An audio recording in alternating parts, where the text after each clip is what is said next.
Welcome to the Finding Success Show, where we interview successful people so you can learn what it takes to find your own success in business and in life. Coming to you live from the Jersey Shore with your host, Justin Bosak, Abram Covella, and Steve Libman.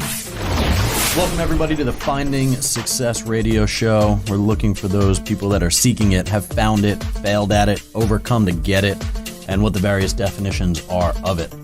So we're just here to have an open, honest conversation with guests about the principles that have helped them achieve success that they were looking for and how we can apply these principles to our own lives.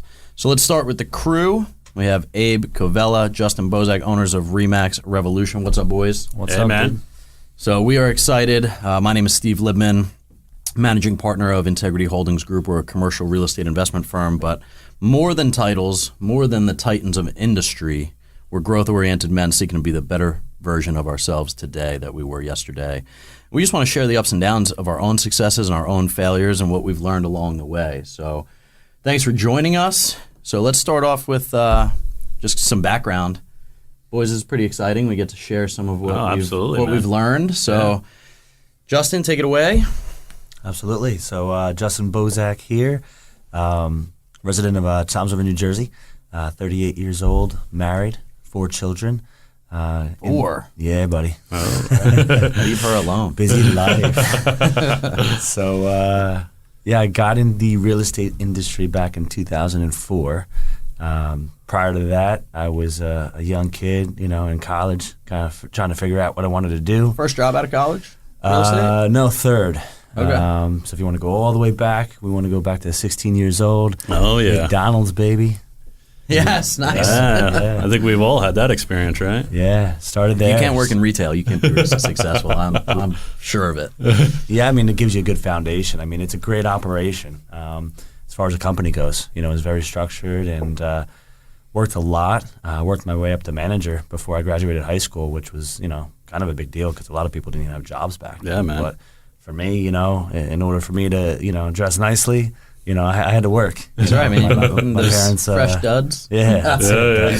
The Aero Pastel back in the day. Nice. In the lugs. So yeah, from there I moved on to another retail position, Aldi's in management. Went up to Roselle Park. Helped run a city store. Made great money, but I was working 6 a.m. till about like 8, 9, 10 at night. Salary positions. So they got you for 70, 80 hours a week. And plus the commute. So I figured out pretty quickly. All right, what's the next position? Supervisor. You need a 4-year degree. I'm like, I didn't get one of those. So Okay. went back to the drawing board and said, I can't do this forever. Sure. Real estate was something that I had done a little study on in high school, did a little report on what do you want to be when you get older. Figured, I got to have some kind of foundation, some kind of background.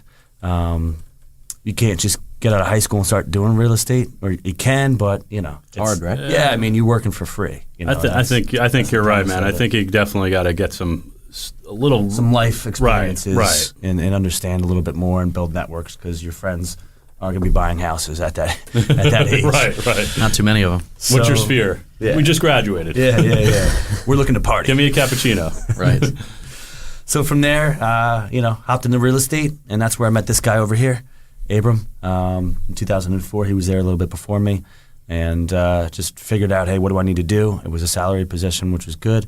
It wasn't much salary, but we got a little commission, weekly for booking appointments, setting appointments, and that kind of success. Okay.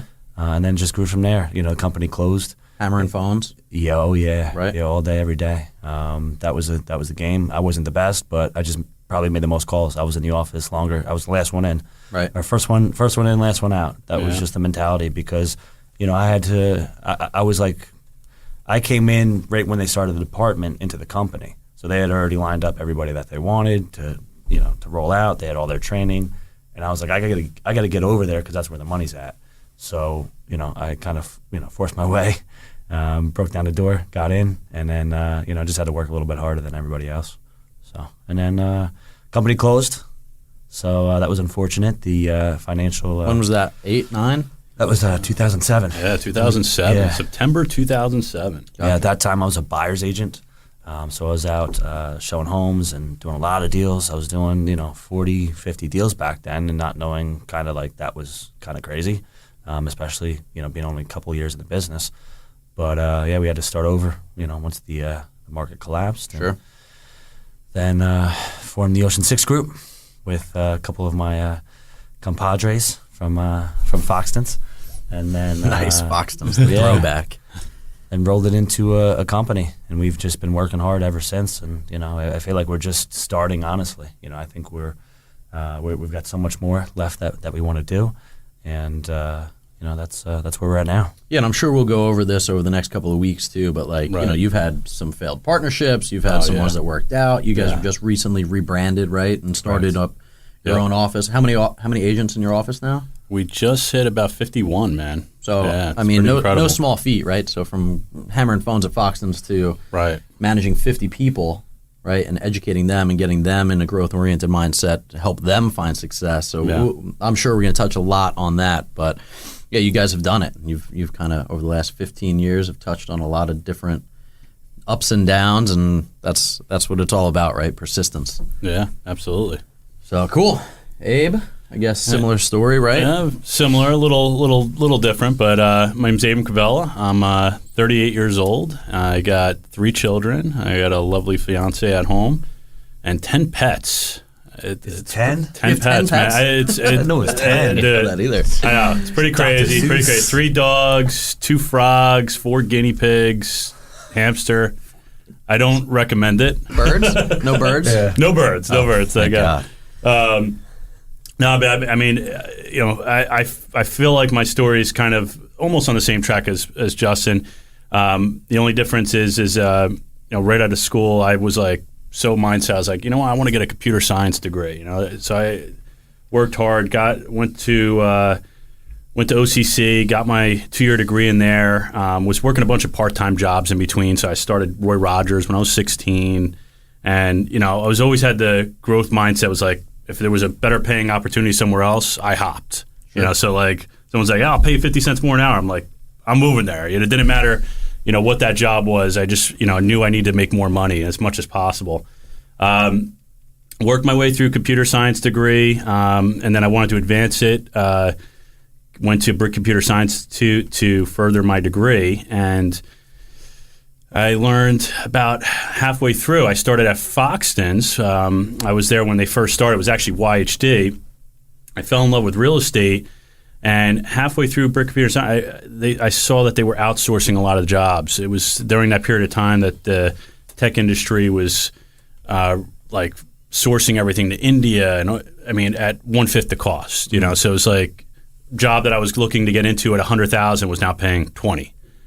So at the time, I was doing real well in real estate, and I was like, I love this, and so I finished Brick Computer Science just because I'm not a quitter. I wanted to at least finish it, but got that, and then I kind of just been in real estate since. I loved it. Was with Justin until Foxton's closed down. I've been in it now. I'm going on my 18th year. Actually, I just hit my 18th year, which is pretty crazy. And when Foxton's closed down in 2007, we formed the team. We had the team. We still have actually the team. It's going on over 12 years now. And, now we've been owners for 4 years, and we just went through the rebranding, as you touched on a little bit, in January. We're about 51 agents. So it's been a great story. And we love it, so it's what we're doing. That's cool. You know what I heard in that story that I want to point out to our listeners too is like the security that people look for in a regular job. Right. Right? You were going for a computer science degree. Right. You wanted to go get a 9-to-5, safe, stable, secure job.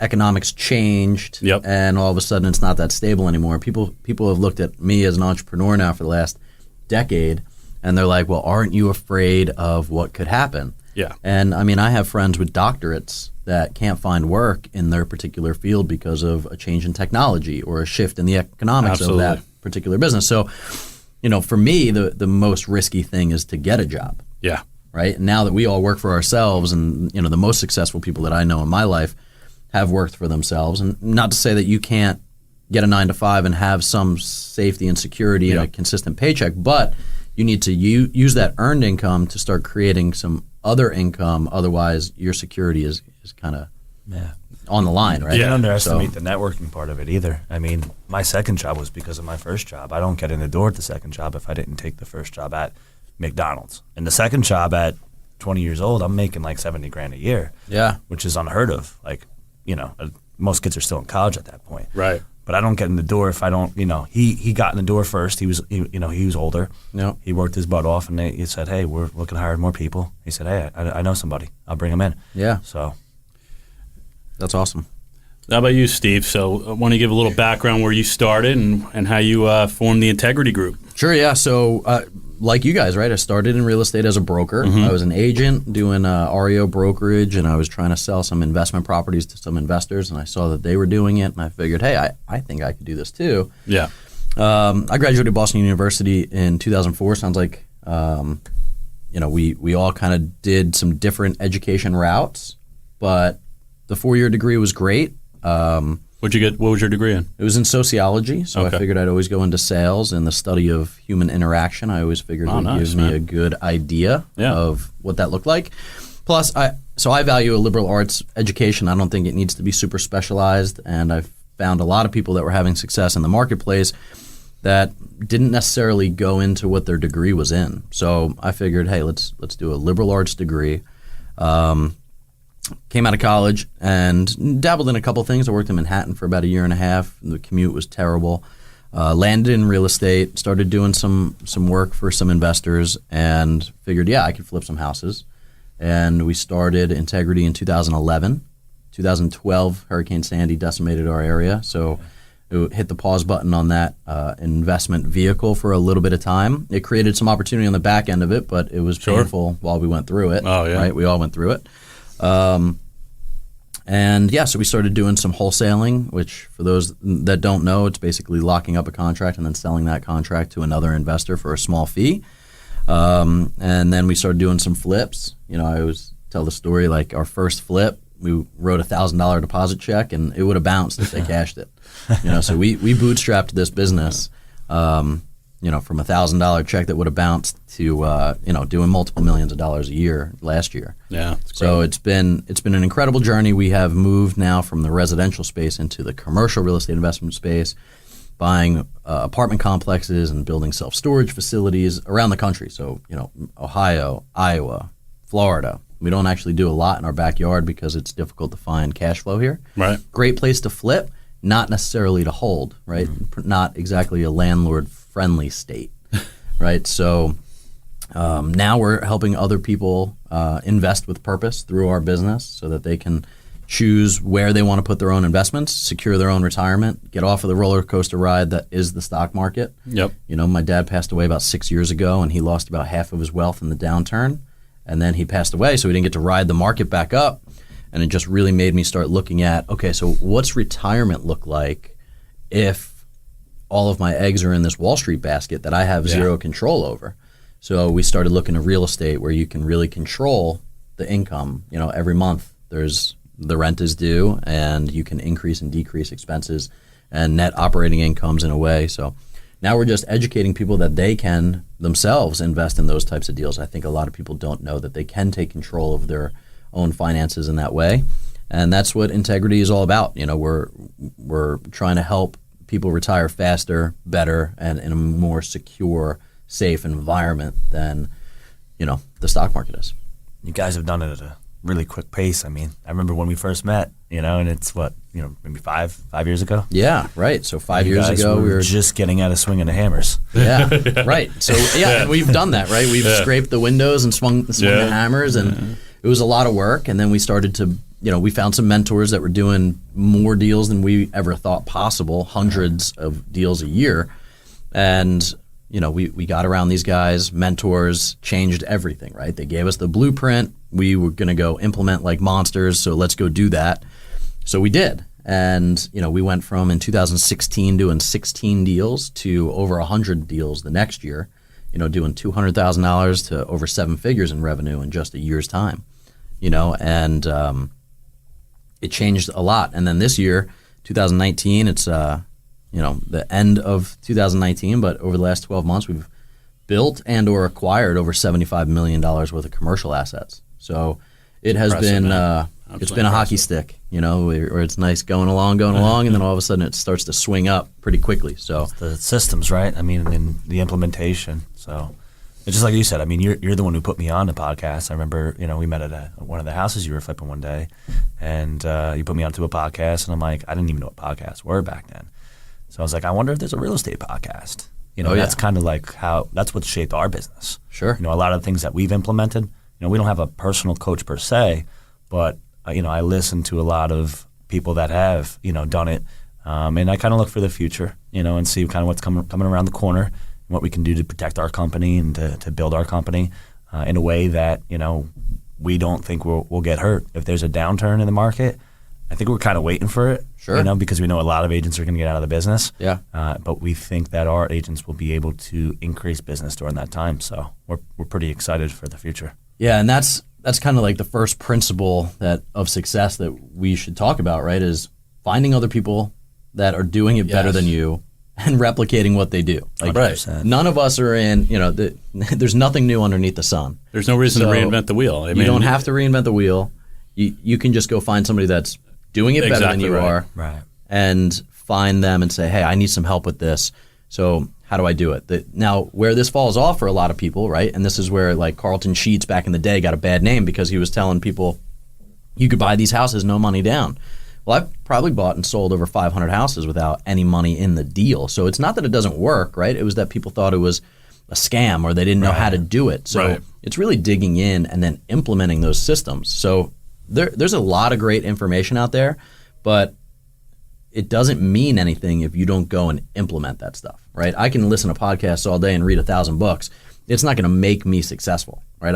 I got to get out and do the work. I got to go out and put the time in and implement those things that I didn't know about before that are going to make me successful now. Absolutely. Yeah, I think a lot of people get stuck in their own comfort. They're too afraid to take that leap. They see something and like, that's too risky. I don't want to do that.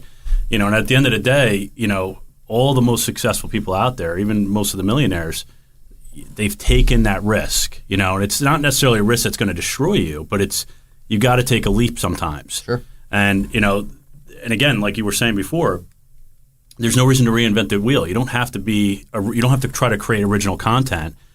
There's podcasts, there's videos, there's books, thrive on that, read it, absorb it. And you can create a blend almost. There's a single person that I say like this is our business follows this person's business. It's a blend of multiple people, and you just have to find out like, what's the best thing from that person that I can take. If you could grab one integral part of anything, even when you go to a Tony Robbins seminar, with Tony Robbins, great. It's rah, rah, rah and everything. But every time you go there, I always walk away with something. If you can walk away with one thing from anything and just apply that and mesh that. Well, the key is implementation. Yeah. What are you going to do about it now? That's right. It feels great now, but now go do something. Exactly. And I think the humility to know that you don't know everything is important, right? When you're going to these events, totally, man. Totally. You have to go in with an open mind and go, I don't know everything, so I'm here to learn. And if I can learn one thing that could pivot my business just a little bit. I mean, I remember when we joined our mentorship group. I have a buddy. His name is Bill, and he was a military pilot. He was training people how to fly Black Hawk helicopters. And he started his flip business from the sky, basically. So he had to create all these systems and processes that I didn't have, but he needed them because he was doing another job, right? And I started taking some of what he was doing and implementing it into my business. It completely changed the dynamic of my business. And I started treating it in a way where it was like, well, what would happen if I didn't come into work tomorrow? Will the business be able to carry on? Right. And he was doing the same thing. He was out of pocket for a week at a clip. So, you start to learn from these people and what they're doing and going, yeah, I can implement that in my business, and here's how it's going to save me time, money, or make me more income, more profit, whatever. And so having the humility to get there and ask the questions and find out, that's a big piece of this. And I think it's easy to think you know everything. I mean, there's plenty of people in my business where I make a suggestion. I know all about that. I know all about that, Steve. And it's like, those are not my people, right? Yeah. I mean, my people are the guys that are like, oh, that's interesting. Oh, you know what else I heard, right? And kind of what we're doing here, right, which is just having the conversation about what are we learning, what can we implement, what's going to make us more successful. Exactly. And it's not that difficult, right? But you have to have the right mindset to go. I think ultimately, some people, they let their ego overtake them. You know, it's like, sure. You know, I don't want to change anything. I don't want to do anything. You're listening to the Finding Success Show. This is a rabbit hole, right? We can talk about the ego and humility, and so let's reframe it a little bit and start kind of top of the funnel. What is success? Right? What do we define it as? Well, Abe, I'm going to put you on the spot. What is success to you? So let me give you the Merriam-Webster definition, 12 which is 10 pets, maybe 12. We're getting 12 there. pets, yeah. So the definition is the accomplishment of an aim or purpose. Yeah. I mean, I think for me, success is being able to find a balance in family, life, and faith, you know? So, you know, if you're able to find that balance, I think you'll live a healthy and successful life. You know, ultimately for us and for me personally, you know, I love the fact that I can help other people grow and I could be able to apply things I learned and be able to help them grow. But, you know, from the time that we started to where we are now, and I constantly look at this and analyze this, you know, there's only so much time in the day, you know? So, I mean, we're sitting there, you know, I think ultimately I've read so many different books. Some of the most successful people, they wake up at 5 in the morning or 4:30 in the morning because they can get their books read in the morning. They can get themselves adjusted to start the day. And I've been starting to apply myself and waking up earlier, get myself situated, get myself ready. You know, I get the kids out the door and then it's like, I'm game. You know, especially with family, right? Those mornings are kind of chaotic. Right. So if you're not, you know, Jocko Willink wakes up at 4:34, right? If you guys aren't listening to the Jocko podcast, definitely grab it. 4:34, and you know, it's he wakes up and he's good to go.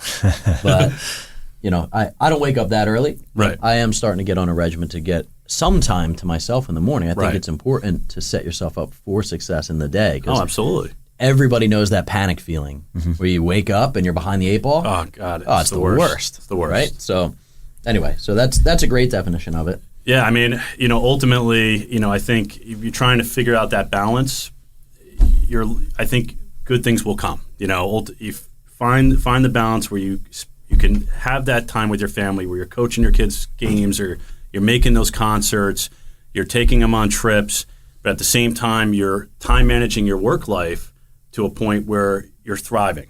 And obviously you can't forget, you know, faith is huge.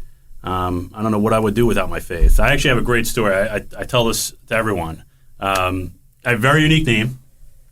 So my name's Abram, right? You know, usually you see a lot of people with Abraham or so forth, but I'm Italian. So a lot of people, you know, they seem to like, you're Jewish, right? And I'm like, no. And I get a lot of people like, Happy Hanukkah. I'm like, I'm not Jewish. It's all right. Thank you. No big deal. Thank you. I'm a Christmas sweater kind of guy. He's got his rocking his Christmas sweater. Right. I'm rocking my Christmas sweater. But yeah, going back to when my mom was pregnant, I mean, 9th month, and this is, you know, going back a while ago, and, you know, my dad wanted to name me Charles after himself. You know, I was going to be a Charles Jr. Thank God for that. That didn't happen. But I mean, we were literally on the 9th month, and my mom has this dream, and in the dream, God came to her and said, "You shall name your son Abram." So she wakes up, she tells my dad this, and he's like, we got to go talk to people, you know. So he's like, he meets with like priests, he's meeting, they're like, you can't defy God, you got to do this, right? You got to do it. So, you know, I obviously I got the name Abram, I'm the only Abram in my family, but then obviously when I had my first son, I was like, I got to pass this name down, you know. But I always felt like I had this higher purpose in life, you know, that whether it's to lead, maybe I don't know what that purpose is yet, but I feel like at this point in my life, there's so many people that appreciate us, they're growing with us, they're gravitating around us, and I'm excited for the future, man, you know. So I think family, work, and and faith are critical elements of finding that balance. You find that balance, things kind of go with your way. Yeah, maybe we'll do a show on this in the future. Success principles of the Bible. I know that we're all faithful guys. There are a ton of applicable, principles from the Bible where success comes from, and you could build on that foundation. Oh, absolutely. It's some of the most successful people I know are certainly faithful. I think you need to be as an entrepreneur at some point to be able to take that leap into the unknown, right, and to have some risk and be able to not rely on yourself and to rely on God. So yeah, I think that's a big part of all of our lives, and I think it's a big part of all of our journeys as well. But how about you, Justin? I mean, we can talk about faith for days, but how about how you see and define success in your life personally? Yeah, so it's finding out what kind of makes you go and tick, to be happy. At the end of the day, are you happy with what you're doing? Did you look back and did you make a difference? Are you helping people out? So for me, it's become a blend because I'm doing so many things now. I kind of learned early on when my son was at an age where he could play t-ball, and I was like, I don't have money, I got to work more, and then I just said, listen, I'll just trust it. I'm just gonna, if he's gonna play ball, I'm gonna coach. That's it, and I'll just figure it out, and. From there, really the worry wasn't there. I just found the time, so it was something that I wanted to do, but I was scared. But I figured it out. You made the time. You make the time. So don't be afraid to make commitments, to your children and to your family that, may on the outset look like, this is going to cost me money. I don't know how I'm going to do this. Sometimes you just got to have that faith, to step forward and step into it. And nobody ever says on their deathbed, man, I wish I spent more time at work. Correct, yeah. I wish I showed more homes. 100%. 100%. But with that, you create relationships, so that was the part that was like, oh, wow, this is pretty cool. You have other coaches and other kids and the families and stuff like that. So you create those relationships. And as you create more relationships, it actually leads into more business. So, I look at it like, well, if I didn't do it, I think, I probably would have lost money. Yeah. Sure. But I gained the time with my son, and we did something together, which is cool. And then after that, I kind of started saying yes to a lot of different things. Like Yes Man, so, Jim Carrey movie. He's doing everything. That's pretty much it. So I'm on a building committee for my church, New Beginnings Christian Church in Brick. And, we're making some pretty big moves. Well, and something you didn't bring up during the intro portion was you're also the co-chair of a nonprofit locally. Correct, yeah. Right? Tell us a little bit about that organization and kind of what you're doing with that and how that is playing into your definition of success. Sure. So the Field of Dreams is just an amazing visionary project by Christian Kane. I'm going to call him a local hero because we're going to get this thing built and done, and it's going to be one of the most amazing special needs parks in the entire United States. So that's going to be done in 2020. So Christian's son, unfortunately, he suffered a traumatic brain injury. They were in a terrible car accident, and he's currently in a wheelchair. And he's at the age now where during the time they looked around and said, well, there's not really many parks, that are kind of friendly, and what's the future look like, and never going to be able to play, baseball and things like that. So Christian went home, cried himself to sleep, and wallowed in sorrow, right? Not at all. He said, I'm gonna create something. We're creators. We have the capacity to create many great things in life. So you just have to figure out what is that passion. So that passion was, I want to see my son do things. I want to see my son be great. So when I heard that story, I immediately called him, as a stranger, and said, "Listen, I'm gonna help you out." And the rest is history. I didn't know how I was going to, but I shared the story with Abram and Tom, my business partners, and we were sold immediately. Yeah. As soon as he came in, I was like, where do we sign? I was like, what do we do? I was like, we want to help you. I didn't know what capacity, but these guys were just like, yeah, we see it. It's amazing, and we kind of went all in, and we're sponsoring the baseball field. Awesome. Which is kind of coming full circle. Yeah. So it's a passion for me because my son, he's autistic, so there's special needs for him when he's on a playground as well, and there's things like he can't go on a baseball field and just play baseball. Right. It's not in the cards for him at the moment. but through these leagues that we're creating at the field, he'll be able to do that. So Awesome.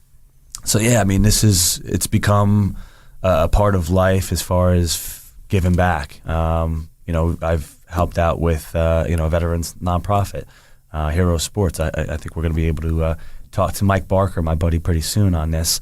And he goes around the country and they play baseball and softball and do hunting and things like that, Awesome. just to keep a lot of disabled vets busy. It's important for them to be able to do things with the other guys, because that's kind of like the mentality of camaraderie.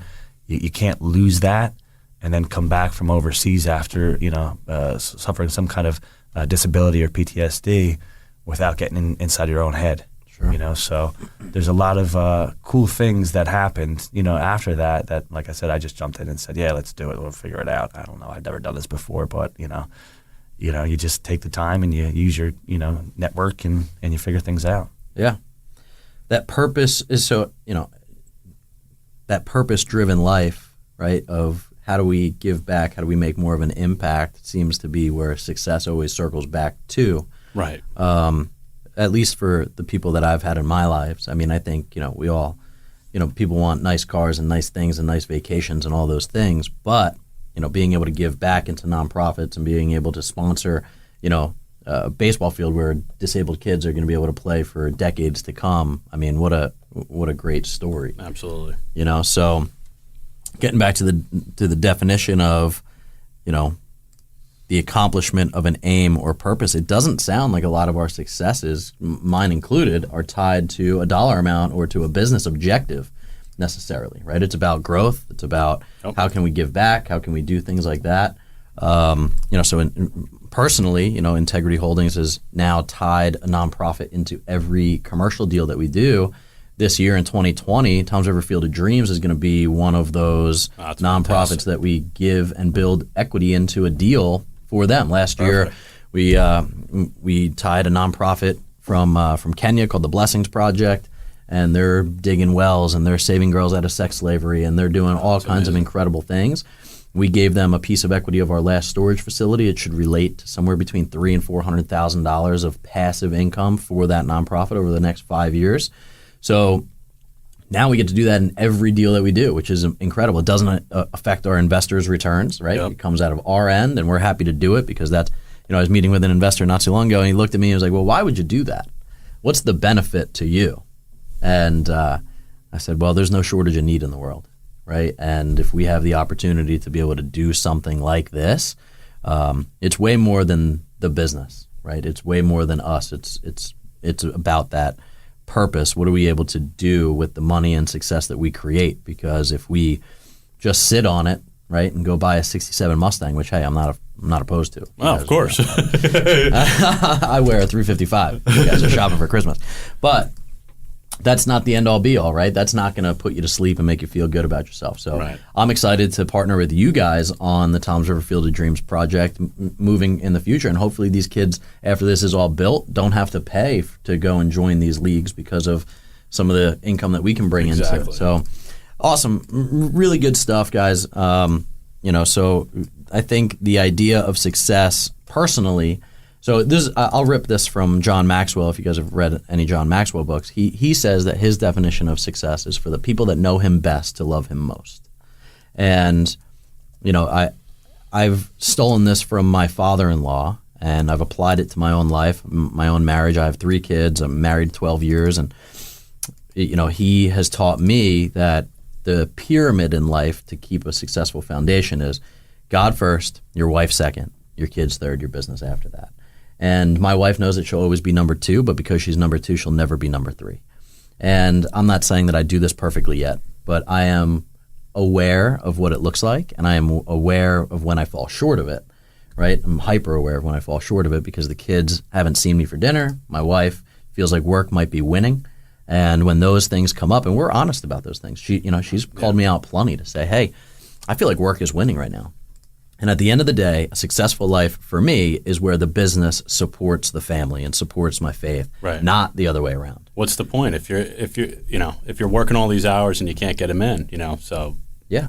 Right, and goes back to the gravestone, right? Like nobody ever says, "Oh man, I wish I spent more time at work." Right. Right. Yesterday, I was at school building gingerbread houses with my daughter, Yeah, and me it too. was like, "Were you?" Yeah. I mean, so I'm the class That's it. mom, which I love, and Hooper Ave. it's a lot of fun. It Like was. go over there and bang out some gingerbread houses, and carve 4 hours out of your day to go and do that. And I know how blessed we are to be able to do that. Yeah, that's the I know key. a lot of people that can't do that because of Yeah. their schedule, right? They have to commute into the city or they're at work 9 to Right. 5 and they don't have the opportunity to do that. So I don't take that stuff for granted. You know, we want to make sure that we're taking advantage of those opportunities. And, when I walk my daughter down the aisle one day, I'll be able to say, man, I spent a lot of time with them growing up. And, Right. and All those key moments. I made the time for it. So I like his definition of success, for the people that know me best to love me most. And it also keeps things in perspective that the people that don't know me, that don't like me, I don't care. Right? It's the people that really do know me, that Right. really, those are the people that I'm looking to gain their respect and their love. And how do I fulfill my own path in life with that level of success? So the business is definitely the tool, but not the end all be all. And I think we've all circled back to how to give back. Yeah. And, I think we've all found some good ways to do that, which is pretty cool. Yeah, absolutely. Absolutely. I think, touching on what you said before, with, if someone doesn't know you and they don't like you, who cares, right? And I think that's one of the issues that a lot of people get kind of sucked into, especially with, from when we were growing up, there was no social media. There was no Facebook, Instagram, and anything like that. And now people are so tied to getting that next like. And it's like, oh my God, this person doesn't like me or they don't comment, and they're so absorbed into that world. But it's at the end of the day, it's like, are they hanging out with you? Do they know you personally? Yeah. Don't let it affect your life. It's not real. Exactly. Right? I mean, I have friends literally around the country, and they, we keep in touch via social media, but I think we have the benefit of not growing up with that attached to us. I feel bad for the kids now where they are, there's a higher rate of depression now in teens because they're so tied to. They're staring at their phone waiting for that like. They Who's just gonna posted, like I didn't get a like yet. Right. Not only that, it's just like, if I cut off the Wi-Fi right now, what are you going to do? Yeah. Like, seriously. Right. Do you know how to survive without Wi-Fi? Yeah. Yeah, really does. I love it, right? Like, let's go out and play on a playground with the kids, and let's Yeah. go for bike rides and, do all these different things. But so I think we've covered a lot of ground today. I want to touch on a couple questions that I think are pertinent to our view of success and things like that. So let's go around the room and just talk about, what do you think makes a person successful? Now, we've defined it personally and how to really achieve that, but what's it look like? What do you think makes a person successful? Just some ideas that I threw out here: persistence, attitude, growth, orientation, learning, teachability, humility, driven, giving back. So, when you look at somebody on the outside, what makes you go, man, I think they're a really successful human being? To me, you walk up to somebody, and they're happy, they're positive, and they're interested in you, and it's not about me. There's some, people that don't have that mindset at the moment, and I feel that they're probably the ones that might be wrapped up into success based upon money or things. So if you can have a conversation with somebody and figure out, like, I think within 5 or 10 minutes, kind of like what the mentality is, because you're gonna talk about specific things, right? Not about how big your house is or what kind of car you drive or flashing a watch, like those things, and those aren't necessarily bad things, if they're your goals. But what else are you doing to help other people? If you're achieving those things and that's really what you want, and at the same time, you're helping other people, then amazing. But if it's just about you, I to me that isn't success, because it's short term, because you're going to find temporal. You're going Right. to find yourself lonely. So if we can help inspire some other people to kind of reflect and say, well, what actually am I doing for my community? What else am I doing, not just for me and my family, but for other people? Am I doing something that could potentially build a legacy, for my children, and they can look back and say, it just wasn't all about dad worked for money to buy things. It was dad worked in order to create something, maybe to even pass down to us, or to help, other people.